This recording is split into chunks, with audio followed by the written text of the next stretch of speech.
তবে ভোরের আলো ফুটেছে, সারা রাত ধরে ছুটে চলেছে ট্রেনটা। 3 টায়ার কুপেটাতে অন্য সহযাত্রীরা কম্বল মুড়ি দিয়ে এখনো শুয়ে আছে। নীলাভর অবশ্য ঘুম ভেঙে গেছে অনেক আগে।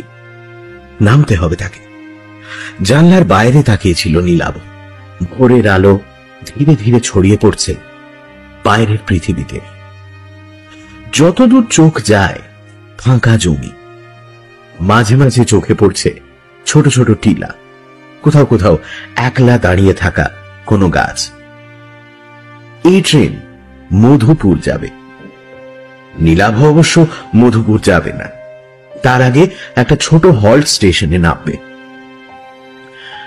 কর্ড লাইন ধরে একটু ঘুরপথে মধুপুর যায় এই ট্রেন। এই লাইনেই সেই হল্ট স্টেশনটা। যে জায়গাতে নীলাভ যাচ্ছে সে জায়গাতে এর আগে সে কোনোদিন যায়নি, হয়তো কোনোদিন যেতও না যদি না সেদিন পরিতোষের কাছ থেকে ব্যাপারটা শুনত। নীলাভ একজন ইলাস্ট্রেটর, ছবি আঁকিয়ে বিভিন্ন বই পত্রপত্রিকায় ছবি আঁকার কাজ করে। ফি হপ্তায় প্রতি শনিবার বই পাড়া অর্থাৎ কলেজ স্ট্রিটে এক প্রকাশকের ঘরে নীলাভ পরিতোষের মতো কয়েকজন ছবি আঁকিয়ে আড্ডা জমায়। সেখানেই মাসখানেক আগে আড্ডার মধ্যে হঠাৎই পরিতোষ বলেছিল, কদিন আগে মধুপুর গিয়েছিলাম একটা আর্ট এক্সিবিশনে। ফেরার পথে সিগন্যাল না পেয়ে শিমুলপুরের নামে একটা ছোট হল স্টেশনে গাড়ি থেমেছিল। ট্রেনে মধুপুরের এক বাঙালি ভদ্রলোকের সঙ্গে পরিচয় হয়েছিল। তার সঙ্গে প্ল্যাটফর্মে চা খেতে নেমেছিলাম। আমি যে একজন ইলাস্ট্রেটর সে পরিচয় দিয়েছিলাম ভদ্রলোককে। চা খেতে খেতে সেই ভদ্রলোক দূরে একটা বাড়ি দেখিয়ে বললেন, আপনি তো ইলাস্ট্রেটর, ওই যে দূরে বাড়িটা দেখছেন ওই বাড়িটাতে একটা ইলাস্ট্রেটর থাকতেন। কলকাতার নানা বড় বড় কাগজে বইপত্রে ছবি আঁকতেন ভদ্রলোক। অবধূত চাকি নাম ছিল ভদ্রলোকের। এই কথা বলার পর পরিতোষ বলেছিল, তুমি নিশ্চয়ই অবধূত চাকির নাম শুনেছ, কাজও দেখেছ। আমরা যখন ছোট ছিলাম 20-25 বছর আগে প্রায় সব কাগজেই, বিশেষত শিশু কিশোর পত্রিকায় ওর ইলাস্ট্রেশন থাকতো। যদিও ওই অবধূত চাকি নামটা নাকি আসলে ছিল ছদ্মনাম, আসল নাম জানা নেই। পরিতোষের কথা শুনে নীলাভ প্রায় লাফিয়ে উঠে বলেছিল, দেখবো না কেন, বলতে গেলে ওর কাছ থেকেই তো আমার মনে ছবি আঁকার ইচ্ছেটা জাগে। পেন ড্রয়িং করতেন, কি বলিষ্ঠ কলমের আঁচড় ছিল। নৈসর্গিক দৃশ্য হোক, ছুটন্ত ঘোড়া, তার হাতে সবকিছু যেন জীবন্ত হয়ে উঠত। জানিস, ছোটবেলায় ওর ছবিগুলো কপি করার চেষ্টা করতাম। আমার আঁকাতেও তার আঁকার খুব প্রভাব আছে, ভাবশিষ্যও বলতে পারো। তবে দুর্ভাগ্যের ব্যাপার এই যে তার আঁকা দেখে আঁকা শিখলেও তার সঙ্গে সাক্ষাতের সুযোগ ঘটেনি, এমনকি তার ফটোগ্রাফও দেখিনি কোনোদিন। অনেককে জিজ্ঞেস করেও তার বাড়ির ঠিকানা জানতে পারিনি।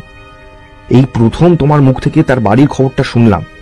ওর ছবিগুলো নিয়ে আমার একটা অ্যালবাম প্রকাশ করার বহুদিনের ইচ্ছা। ব্যাপারটা অনেকটা গুরুদক্ষিণাও বলতে পারো। তা তোমার সেই সহযাত্রী ভদ্রলোক আর কিছু বলেছিলেন অবধূত চাকি বা ওই বাড়িটার সম্বন্ধে? এই প্রশ্ন শুনে পরিতোষ জবাব দিল, ভদ্রলোক বলেছিলেন অবধূত নাকি একাই থাকতেন বাড়িটাতে। বছর 10 আগে রেল লাইনে আত্মহত্যা করেন। বর্তমানে একজন কেয়ারটেকার গোছের লোক থাকে বাড়িটাতে। তুমি তো মাঝে মাঝে একা একা এদিক সেদিক বেরিয়ে পড়ো, একবার গিয়ে দেখে আসতে পারো বাড়িটা। ভদ্রলোককে আর দেখার সুযোগ না পেলেও তার কোনো ইলাস্ট্রেশন বা ফটোগ্রাফ পেয়ে যেতে পারো। ভবিষ্যতে সেসব জিনিস তোমার কাজে আসতে পারে। পরিতোষের কাছে কথাগুলো শোনার পর নীলাভ সেদিনই সিদ্ধান্ত নিয়েছিল যে পুজো সংখ্যার ইলাস্ট্রেশনের কাজগুলো মিটে যাওয়ার পর সে দেখে আসবে অবধূত চাকির বাড়িটা, যার ফলশ্রুতি তার এই ট্রেন যাত্রা। গতকাল রাতে কলকাতা থেকে নীলাভ উঠে বসেছে মধুপুরগামী এই ট্রেনে। জানলার বাইরে তাকিয়ে থাকতে থাকতে একসময় ঘড়ি দেখে নীলাভ অনুমান করল হল স্টেশনটা আর বেশি দূর নয়, অন্তত টাইম টেবলে তাই লেখা আছে। নীলাভর ঠিক উল্টো দিকে লোয়ার বার্থে শুয়ে থাকা একটা লোক চাদরের আড়াল থেকে মুখ বার করে মাথাটা একটু তুলে জানলার দিকে তাকালো। তাই দেখে নীলাভ লোকটাকে প্রশ্ন করল, শিমুলপুর হলটার কত সময় লাগবে বলতে পারেন? লোকটা প্রশ্ন শুনে জানলার বাইরে ভালো করে তাকিয়ে নিয়ে বলল, সামনেই আছে, ওর একটা নাম আছে, আত্মহত্যা হল্ট। আমরা এদিককার লোকেরা ওই স্টেশনটাকে ওই নামেই ডাকি। নীলাভ বিস্মিত হয়ে জানতে চাইল, তার মানে? লোকটা জবাব দিল, ফাঁকা স্টেশন তো, অনেকেই হল স্টেশনটাকে আত্মহত্যার জন্য বেছে নেয়। এমন ঘটনা বেশ কয়েকটা ঘটেওছে ওখানে, তাই ওই নাম হয়ে গেছে স্টেশনটা। কথাগুলো বলে আবার চাদর মুড়ি দিয়ে শুয়ে পড়ল লোকটা। তার কথা শুনে নীলাভর মনে পড়ে গেল পরিতোষের জানানো কথাটা। অবধূত চাকিও আত্মহত্যা করেছিল। কিছুক্ষণের মধ্যেই ট্রেনের গতি কমে এলো। ব্যাগ কাঁধে নিয়ে নীলাভ এগোল দরজার দিকে। নীলাভ নেমে পড়ল প্ল্যাটফর্মে। অন্য কোনো লোক গাড়ি থেকে নামল না। প্ল্যাটফর্মে পা রেখেই স্টেশনের এক প্রান্তে বিরাট এক শিমুল গাছ নীলাভর নজরে পড়ল। হয়তোবা ওই গাছটার জন্যই এই জায়গার নাম শিমুলপুর, মনে মনে ভাবল নীলাভ। ঠিক সেই সময় উল্টো দিক থেকে একটা গাড়ি এসে থামলো প্ল্যাটফর্মের অন্য পাশে। দুজন মাত্র লোক নামলো সে ট্রেন থেকে। ভোরবেলা সারাদিনে একবার মাত্র একই সময় আপ ডাউন দুটো গাড়ি একই সময় ওখানে এসে থাম। বেশ কয়েক জোড়া এক্সপ্রেস ট্রেন এই লাইনে চললেও তারা এখানে থামে না। দুটো ট্রেন আধ মিনিটের জন্য প্ল্যাটফর্মে থেমে পরপর হুইসেল বাজিয়ে প্ল্যাটফর্ম ছেড়ে চলে গেল। ফিরতি ট্রেনটা পরদিন এ সময় এখান থেকেই ধরবে নীলাভ। আজ রাতে মাথা গোঁজার মতো একটা আস্তানা খোঁজার দরকার নীলাভর। অন্য ট্রেন থেকে যে দুজন লোক নামলো তাদের দেখে নীলাভর স্থানীয় মানুষ বলেই মনে হচ্ছে। নিজেদের মধ্যে কথা বলতে বলতে নীলাভর দিকেই আসছিল তারা। নীলাভ তাদের উদ্দেশ্যে বলল, আচ্ছা, এখানে কাছাকাছি কি থাকার জন্য কোনো হোটেল বা ধর্মশালা কিছু আছে? প্রশ্ন শুনে একজন মৃদু থমকে দাঁড়িয়ে জবাব দিলেন, না, এখানে কোনো হোটেল ফোটেল হবে না। তারপর নীলাভর প্রতি কোনো আগ্রহ না দেখিয়ে নিজেদের মধ্যে কথা বলতে বলতে এগিয়ে গেলেন।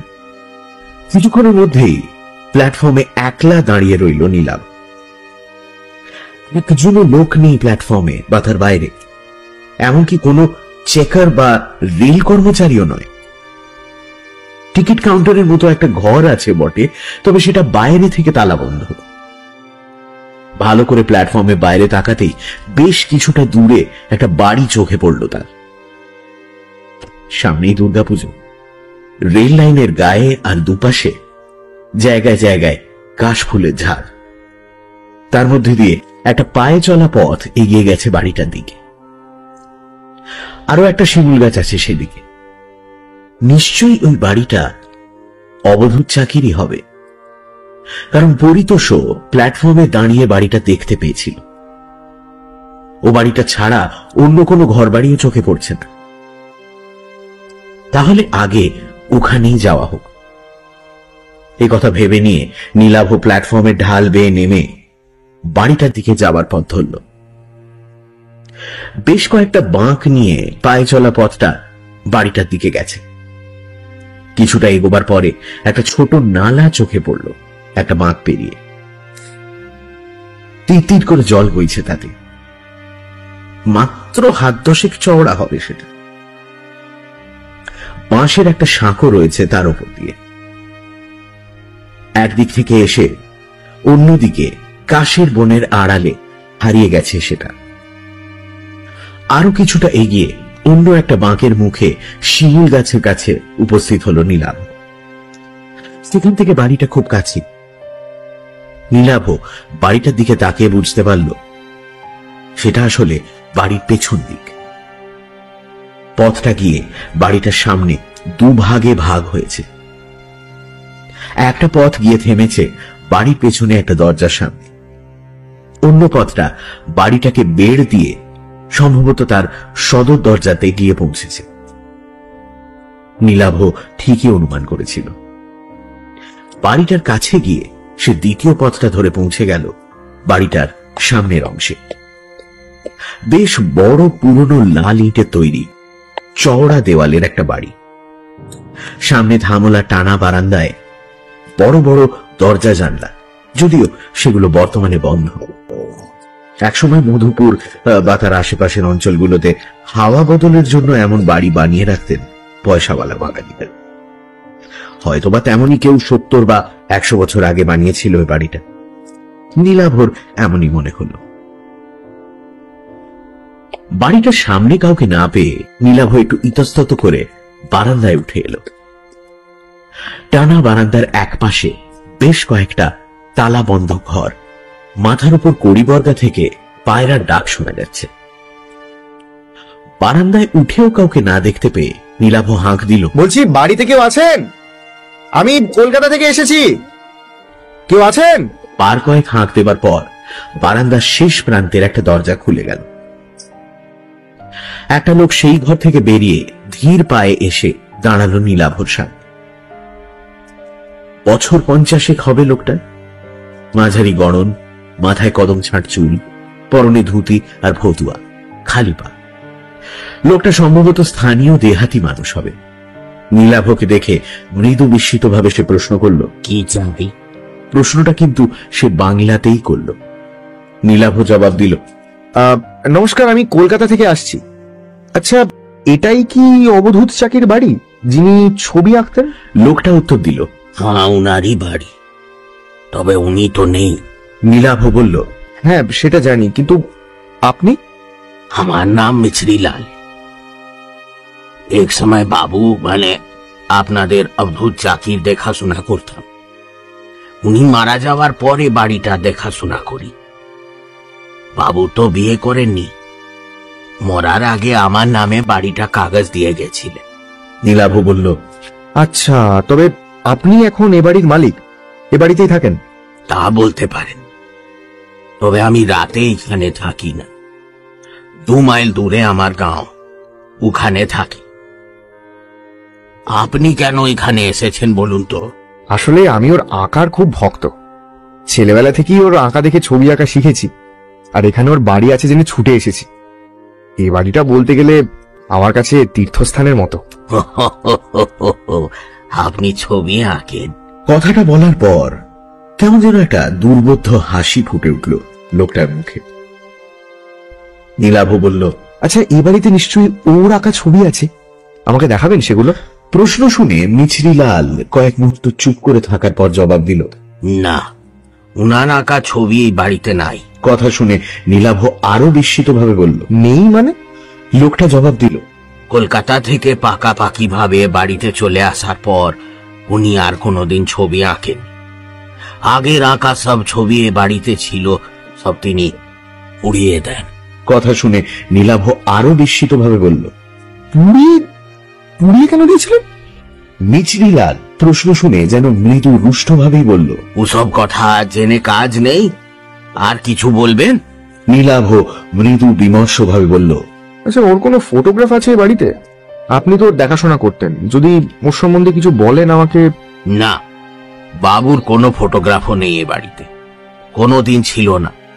বাবু ভালো লোক ছিলেন, আর কিছু বলার নেই আমার। মিছরিলালের কথা ও বাচনভঙ্গি দেখে নীলাভ বুঝতে পারল লোকটা এ ব্যাপারে তার সঙ্গে বিশেষ কথা বলতে চায় না।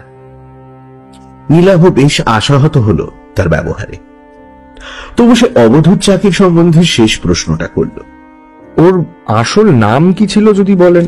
মিছরিলাল এবারও তাকে নিরাশ করে বলল, সে নাম আমি জানি না, আপনি এখন আসেন। না, এরপর আর এ বাড়িতে থাকা যায় না। আশা ভঙ্গ হয়েছে নীলাভ। কলকাতা থেকে এতদূর ছুটে আসাটাই বলতে গেলে ব্যর্থ হল তার। শুধু বাড়িটাতেই যা পা রাখতে পারল সে। তবে আজ আর তার কলকাতায় ফেরার উপায় নেই। রাতে মাথা গোঁজার জন্য একটা আস্তানা দরকার। তাই সে লোকটাকে বলল, আচ্ছা, এখানে কোনো হোটেল, ধর্মশালা বা মাথা গোঁজার জন্য কোনো ঘর ভাড়া পাওয়া যাবে? কাল ভোরের আগে তো আমার ট্রেন নেই। এই বাড়িটা দেখার জন্য আর অবধূত চাকির সম্বন্ধে জানার জন্যই কলকাতা থেকে ছুটে এসেছিলাম। এই জায়গা বা এখানে কাউকে চিনি না আমি। লোকটা বলল, না, এখানে কোনো হোটেল বা ধর্মশালা নেই। আমি যেখানে থাকি ও গাঁও এখান থেকে 3 মাইল দূরে, ওখানে কেউ ঘর ভাড়া দেয় না। প্ল্যাটফর্মে চলে যান। ভাগ্য ভালো থাকলে সিগন্যাল না পেয়ে কোনো গাড়ি থামলে সে গাড়িতে উঠে মধুপুর চলে যান, নইলে কাল ভোরে ট্রেনের জন্য অপেক্ষা করতে হবে। কিন্তু এভাবে কি ভাগ্যের জন্য অপেক্ষা করে প্ল্যাটফর্মে বসে থাকা যায় নাকি? মহা সমস্যায় পড়ল নীলাভ। হঠাৎ তার মাথায় একটা বুদ্ধি খেলে গেল। সে মিছরিলালকে বলল, আচ্ছা, এই বাড়িতে একটা ঘরে থাকা যায় না? খাট বিছানার দরকার নেই, রাত কাটানোর জন্য একটা ঘর পেলেই আমার হবে। না না না, ও সব হবে না। নীলাভ পকেট থেকে চট করে দুটো 100 টাকার নোট বার করে বলল, দেখো না, যদি কিছু ব্যবস্থা করা যায়। তা রাতের তো ব্যাপার মাত্র। আমাকে দেখে নিশ্চয়ই তোমার চোর ডাকাত মনে হচ্ছে না? নীলাভর বাড়িয়ে দেওয়া 100 টাকার নোট দুটোর দিকে তাকিয়ে ধীরে ধীরে মিছরিলালের মুখের ভাব যেন নরম হয়ে এলো। সে বলল, না, চোর ডাকাত মনে হচ্ছে না। তাছাড়া এ বাড়িতে চুরি ডাকাতি করার মতো কিছু নাই। শেষ সময় বাবুর আমদানি ছিল না, বাড়ির জিনিসপত্র বেচেই তিনি খেতেন। কিন্তু আমি তো বিকেল হলেই ফিরে যাব, আপনি একেলে বাড়িতে। যদি তার মনের ভাব আবার কঠিন হয়ে যায়, তাই মিছরিলালকে আর কথা শেষ করতে না দিয়ে নোট দুটো তার হাতে গুঁজে দিয়ে নীলাভ বলল, না না, একলা থাকতে আমার কোনো অসুবিধা হবে না। কোন ঘরে থাকবো? মিছরিলাল একটু দোনামোনা করে শেষ পর্যন্ত বলল, ঠিক আছে, আসুন, আমি যে ঘরে থাকি সে ঘরেই থাকবেন। বারান্দা দিয়ে একটু এগিয়ে নীলাভকে নিয়ে একটা ঘরে ঢুকলো মিছরিলাল। আসবাব বলতে ঘরের মাঝখানে একটা তক্তপোষ রাখা আছে, আর ঘরের কোণে রাখা আছে একটা কুঁজো আর গ্লাস। খোলা জানলা দিয়ে বাইরের জমিতে কাশবন দেখা যাচ্ছে। নীলাভর ব্যাগে চাদর, মোমবাতি, বেশ কয়েকটা বিস্কুটের প্যাকেট রয়েছে। একটা রাত নীলাভর এখানে থাকতে বিশেষ সমস্যা হবে না। মিছরিলাল তাকে ঢুকিয়ে ঘরের বাইরে বেরিয়ে গেল। বিকেল পর্যন্ত সময়ের কিছুটা সময় ঘুমিয়ে আর কিছুটা সময় একটা গল্পের বই পড়ে কাটিয়ে দিল নীলাভ। বিকেল বেলা সূর্যের তেজ কমলে নীলাভর মনে হলো বাইরে থেকে একবার ঘুরে আসা যাক। ঘরের বাইরে বারান্দায় বেরোতেই নীলাভ দেখতে পেল মিছরিলাল দাঁড়িয়ে আছে। নীলাভকে দেখে বলল, আমি এখন ফিরে যাব। বারান্দা থেকে একসঙ্গেই বাড়ির বাইরে নেমে এলো তারা দুজন। মিছরিলাল অন্যদিকে চলে যেতে গিয়েও একটু থমকে দাঁড়িয়ে প্রথমে বলল, अंधेरा होने के पहले लौट आइएगा, और राते घरेर বাইরে বেরোবেন না। কেন? এখানে চোর ডাকাতের উপদ্রব আছে নাকি? नहीं, वो नहीं, पर তবে কি ভূত প্রেতের ভয়? আমার কিন্তু ওসবে একদম বিশ্বাস নেই। কথাটা শুনে কয়েক মুহূর্ত নীলাভর দিকে তাকিয়ে রইল মিছরিলাল। তারপর ধীরে ধীরে এগোলো তার গ্রামে ফেরার জন্য। নীলাভ এগোলো তার উল্টো দিকে, যেদিকে রেল স্টেশন আছে সেই দিকে, যদি কোনো লোকজনের দেখা মেলে সেই আশায়। প্ল্যাটফর্মে উঠে এলো নীলাভ, কিন্তু একই রকম জনশূন্য রেল স্টেশন, একটা লোকও নেই কোথাও। তবে দিন শেষের আলোতে বেশ সুন্দর লাগছে চারপাশ। দিগন্ত বিস্তৃত কাশের বন রাঙা হয়ে উঠেছে বিদায়ী সূর্যের আভাতে। মৃদু বাতাসে তাদের মাথাগুলো দুলছে। রেল লাইনের মাথার উপর বিদ্যুতের তারে দোল খাচ্ছে ফিঙের ঝাঁক। এঁকে বেঁকে একসময় ছোট হতে হতে হারিয়ে গেছে দুপাশের রেল লাইন। নির্জন প্ল্যাটফর্মে একটা বেঞ্চে এসে বসলো নীলাভ। তার মনে হলো হয়তোবা এরকম বিকেলে এখানেই বসেছিলেন অবধূত। এখানে বসেই হয়তো তিনি তার ছবির কথা ভাবতেন। বাড়িটাতে তার কোনো ছবি না পেলেও বাড়িটা তো দেখা হলো নীলাভর, সেটাই বা কম কি।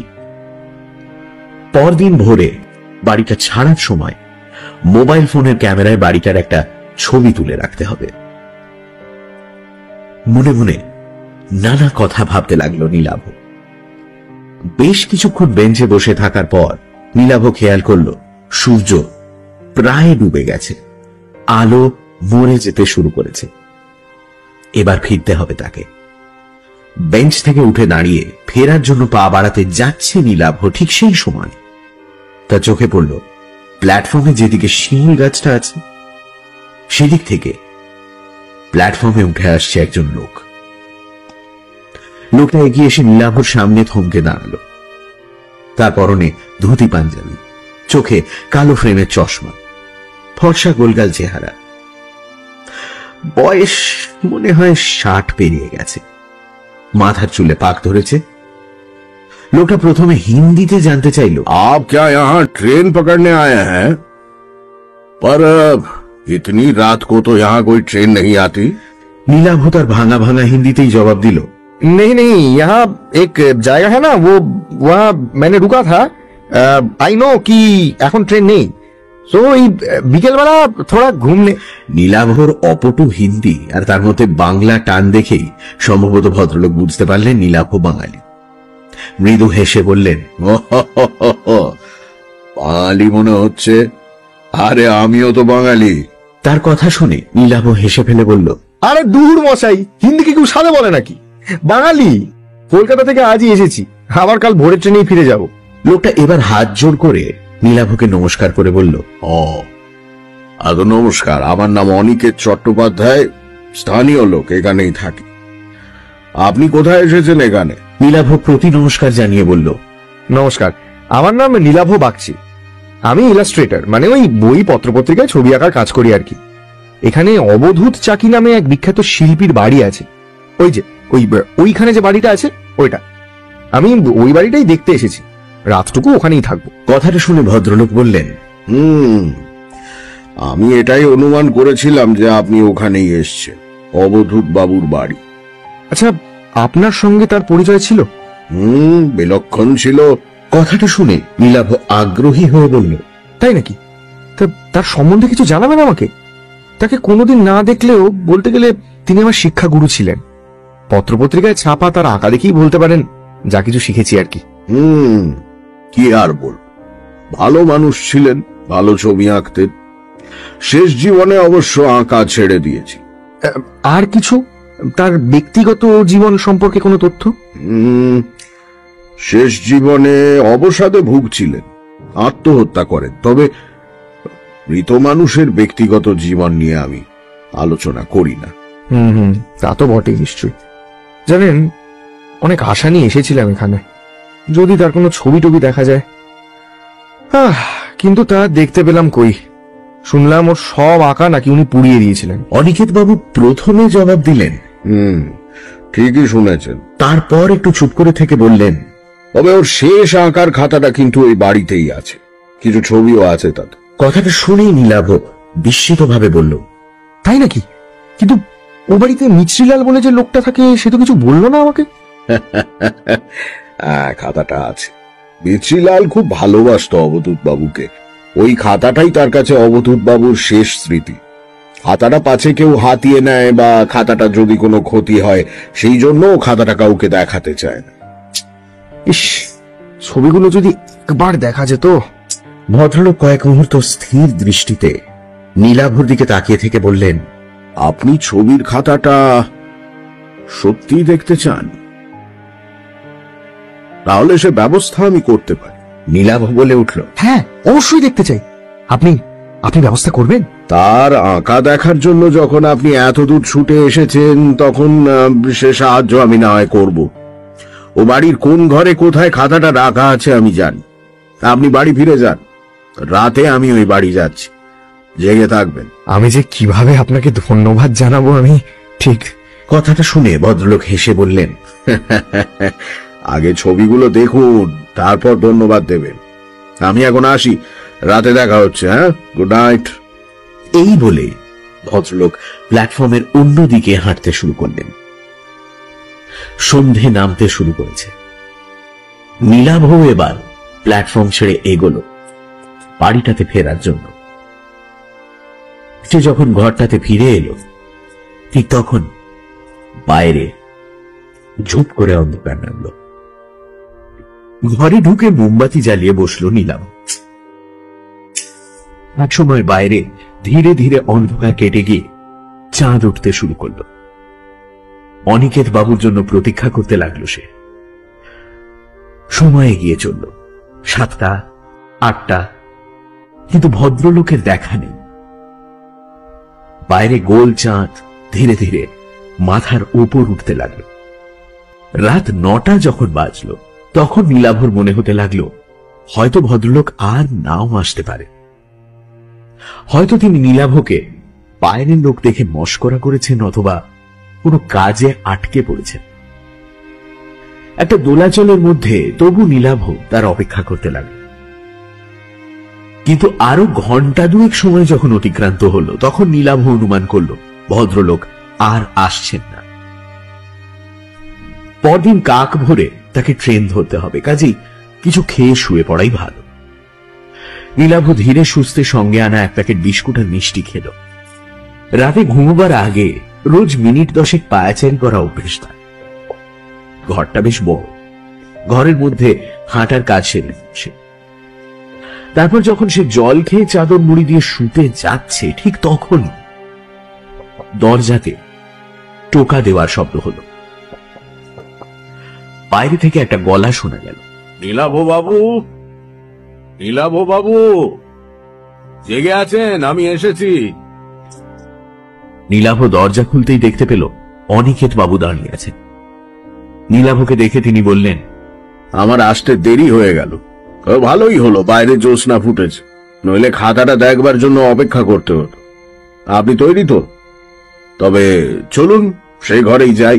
নীলাভ তাঁর কথার জবাবে হেসে বলল, আপনার এত দেরি দেখে আমি ভেবেছিলাম আপনি আর আসছেন না, কোনো কারণে আটকে গেছেন। চলুন চলুন। এই বলে নীলাভ ঘর থেকে মোমবাতিটা তুলে নিয়ে বাইরে বেরিয়ে এলো। ভদ্রলোক তাকে নিয়ে দরজা খুলে পাশের একটা ঘরে ঢুকলেন। তারপর সেই ঘরটা থেকে অন্য দরজা দিয়ে অন্য একটা ঘরে। দ্বিতীয় ঘরটাতে মুহূর্তের জন্য থামলেন তিনি। অন্য ঘর, দেওয়ালের এক কোণে আঙুল তুলে দেখে বললেন, ওখানে দেওয়ালে কোনো কালো দাগ দেখতে পাচ্ছেন? আগুন লাগানোর দাগ। এইটাই ছিল তার আঁকার ঘর। ওই জায়গাতেই আগুন জ্বেলে তার সব আঁকা উনি পুড়িয়ে ফেলেছিলেন। কথাটা শুনে সেদিকে তাকিয়ে আফসোসে মাথা নাড়ল নীলাভ। ভদ্রলোক কথাটা বলে আর অবশ্য সেই ঘরে দাঁড়ালেন না, এগোলেন অন্য ঘরের দিকে। পরপর বেশ কয়েকটা ঘর অতিক্রম করলেন ভদ্রলোক। কোনো ঘরেই কোনো আসবাবপত্র নেই। ভদ্রলোক যেভাবে একটার পর একটা দরজা দিয়ে ঘরগুলো অতিক্রম করলেন তাতে নীলাভ বুঝতে পারল যে এ বাড়ির সবকিছুই ভদ্রলোক চেনেন। অবশেষে ভদ্রলোক নীলাভকে নিয়ে একটা ঘরে এসে দাঁড়ালেন। এই ঘরেই প্রথম একটা আসবাব চোখে পড়ল তার, কাঠের বড় একটা আলমারি। ঘরে অন্য একটা জানলা ও দরজাও আছে। অনিকেত বাবু বললেন, দাঁড়ান, আগে জানলাটা খুলি। বাতিটা দেওয়ালের কুলুঙ্গিতে রাখুন ওইখানে। তার কথা মতো বাতিটা নীলাভ সেখানে রাখল। ভদ্রলোক জানলাটা খুলতেই বাইরে থেকে চাঁদের আলো এসে ছড়িয়ে পড়ল ঘরে। বাইরে তাকিয়ে নীলাভ বুঝতে পারল বাড়ির পেছন দিকের একটি ঘরে এসে সে উপস্থিত হয়েছে। জানলা খোলার পর ভদ্রলোক আলমারির কাছে গিয়ে তার পাল্লাটা খুললেন। নীলাভ দেখল তার তাকগুলো সব শূন্য। ভদ্রলোক এরপর তার পায়ের পাতার উপর ভর করে একটু লম্বা হয়ে হাত বাড়িয়ে সব থেকে ওপরে তাক হাতড়ে অবশেষে একটা খাতা বার করে আনেন। খাতাটার আকৃতি দেখেই অনিকেত বুঝতে পারল যে সেটা একটা ড্রয়িং বুক বা আঁকার খাতা। নিশ্চয়ই ওটা অবধূত চাকির আঁকার খাতা।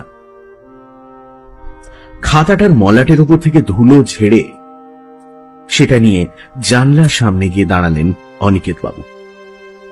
নীলাভ তার পাশে গিয়ে দাঁড়াল। খাতাটা তার হাতে তুলে দেওয়ার আগে ভদ্রলোক বললেন, মোট 5টা ছবি আছে খাতাটাতে। তবে আমি যেভাবে বলবো সেভাবে খাতার পাতা উল্টে ছবিগুলো দেখবেন, তবে ব্যাপারটা বুঝতে পারবেন। প্রথমে প্রথম ছবিটা দেখুন। খাতাটা হাতে নিয়ে কেমন যেন একটা রোমাঞ্চ অনুভব করল নীলাভ। অবধূত চাকির নিজের হাতে আঁকা ছবি বলে কথা। খাতার প্রথম পাতাটা খুলল নীলাভ। চাঁদনি রাতে একটা ল্যান্ডস্কেপের ছবি। আরে এই তো ছবির নিচে এক কোণে অবধূত চাকির নামের আদ্যক্ষর এ আর সি, যেমন থাকতো অবধূত চাকির আঁকা সব ছবিতে।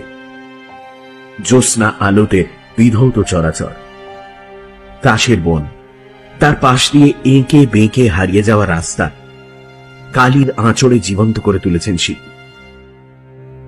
চাঁদটা এত সুন্দর যেন সে সত্যি খাতার ভেতর থেকে আলো ছড়াচ্ছে। তন্ময়ভাবে খাতার দিকে তাকিয়ে রইল নীলাভ। এমন সময় অনিকেত বাবু বললেন, একবার জানলার বাইরে তাকান। নীলাভ তাকাল। তারপর ব্যাপারটা বুঝতে পেরে হতবাক হয়ে গেল বিস্ময়। বাইরের দৃশ্যটাই যেন ক্যামেরাতে তোলা ফটোগ্রাফের মতো নিখুঁত ভাবে ধরা আছে খাতাটায়।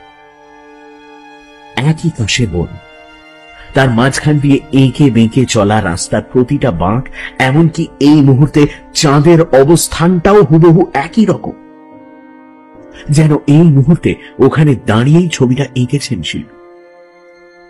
নীলাভ বলল, অবিশ্বাস্য, অবিশ্বাস্য। অনিকেত বাবু বললেন, এর পরের ছবিগুলো বোঝার জন্য আমাদের বাইরে যেতে হবে। ঘরের পেছনে দরজাটা খুলে রাস্তায় নামলেন ভদ্রলোক। নীলাভ খাতাটা নিয়ে তাকে অনুসরণ করল। কিছুটা পথ হেঁটে তারা এসে দাঁড়ালো বাড়িটার কাছাকাছি যে শিমুল গাছটা আছে তার নিচে। ভদ্রলোকের নির্দেশে দ্বিতীয় পাতাটা খুলল নীলাভ। এবারও বিস্ময়ের সীমা রইল না তার, যেন এখনই আঁকা হলো ছবিটা। সেখানে দাঁড়িয়ে পেছনের দিকে বাড়িটা, আর একটু এগিয়ে সাঁকোটা যেমন ভাবে দেখা যাচ্ছে, খাতাতেও হুবহু যেন তেমনই আঁকা। এমনকি বাড়ির পেছনের দরজাটা যে খোলা তাও ছবিটাতে স্পষ্ট বোঝা যাচ্ছে। ভদ্রলোক তাকে কেন বাইরে আনলেন তা এবার বুঝতে পারল নীলাভ। শিমুল গাছের তলা ছেড়ে তারা এরপর এগোলো সামনের দিকে। এসে থামল সাঁকোটার উপর। তৃতীয় পাতার ছবিটার সাথে এই জায়গার হুবহু মিল। বাড়িটা অনেক দূরে সরে গেছে।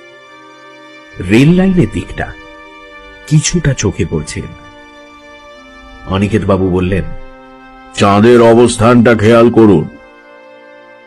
আমাদের এগোবার কারণে আমাদের কাছে চাঁদের অবস্থান যেমন বদলাচ্ছে, ছবিতেও কিন্তু তেমনই বদলাচ্ছে।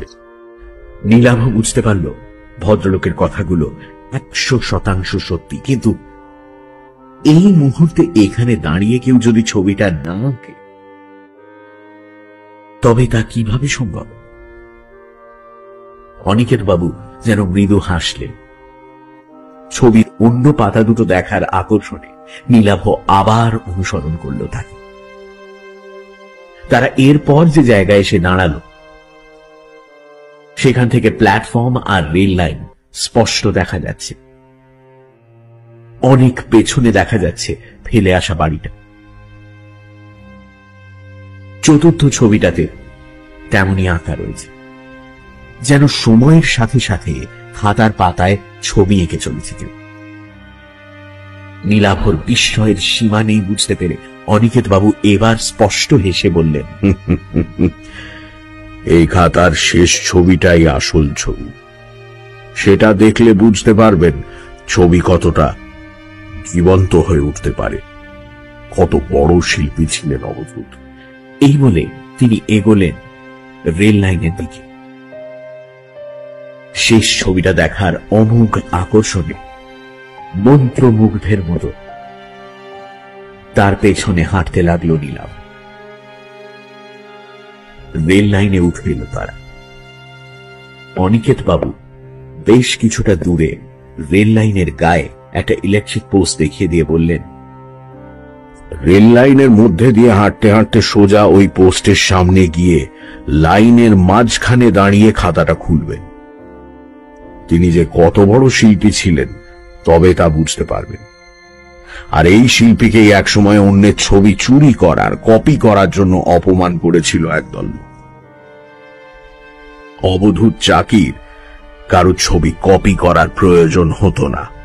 নীলাভ বিস্মিত হয়ে ভদ্রলোকের শেষ কথাগুলো শুনলেন। এরপর তিনি বললেন, যান, ওই জায়গাতে গিয়ে শেষ ছবিটা দেখে আসুন। রেল লাইনের পাথরের ওপর দিয়ে আমার হাঁটতে অসুবিধা হয়, নইলে সঙ্গে যেতাম। নীলাভ একটা তীব্র আকর্ষণ অনুভব করছে শেষ ছবিটা দেখার জন্য। কি আছে সেই ছবিতে? ভদ্রলোকের কথা মতো নীলাভ খাতাটা নিয়ে এগোল রেল লাইনের মধ্যে দিয়ে। নির্দিষ্ট জায়গাতে গিয়ে নীলাভ দুটো লাইনের মাঝখানে দাঁড়িয়ে খাতাটা খুলল। তার সামনে দিয়ে যেভাবে রেল লাইনটা চলে গেছে সেইভাবেই খাতায় আঁকা হয়েছে, যেন এই জায়গায় দাঁড়িয়েই ছবিটা আঁকা। ছবিতে আঁকা আছে দূর থেকে একটা ট্রেন যেন সামনের দিকে এগিয়ে আসছে।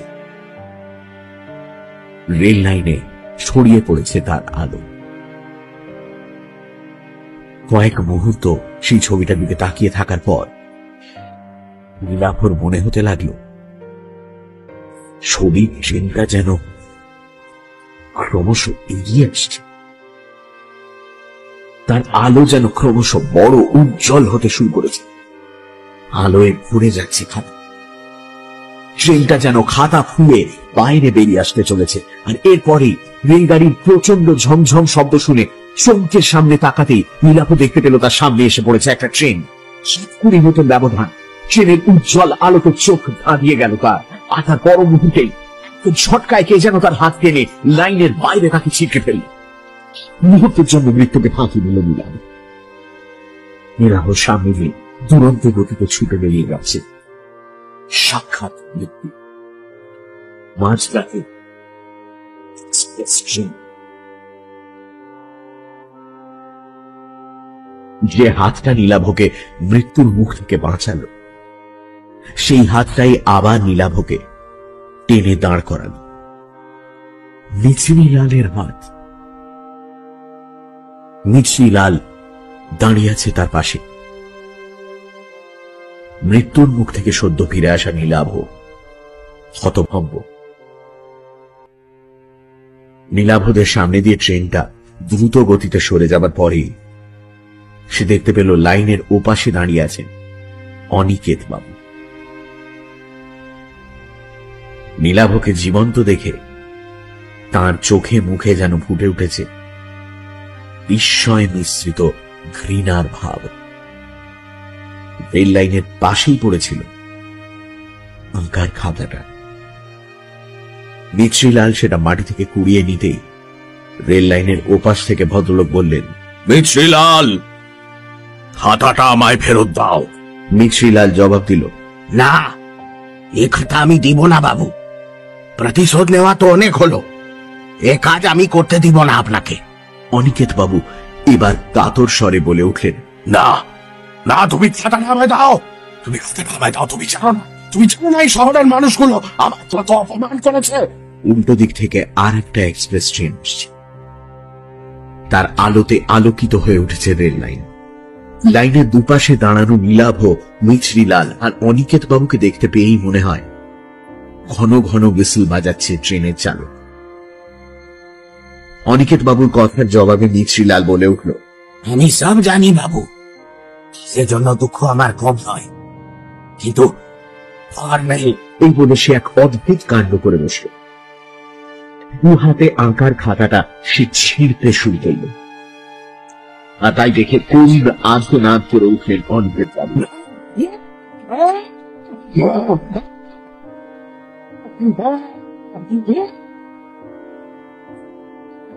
তারপর রেল লাইনে উঠে পাগলের মতো ছুটতে শুরু করলেন দানবের মতো ছুটে আসা ট্রেনটার দিকে।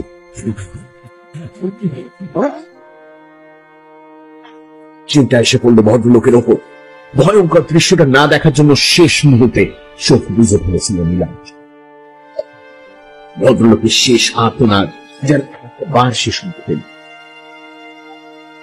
তারপর ট্রেনের ঝমঝমানি আর হুইসেলের শব্দে ঢাকা পড়ে গেল। ট্রেনটা বেশ দূরে চলে যাবার পর চোখ মিলল নীলাভ।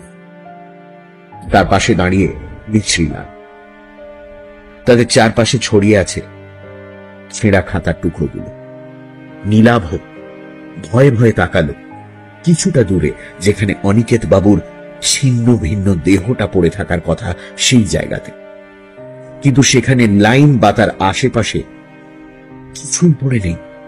তার মনের অবস্থা বুঝতে পেরেই সম্ভবত মিছরিলাল বলল, না, ওখানে কেউ নেই, থাকার কোথাও নয়।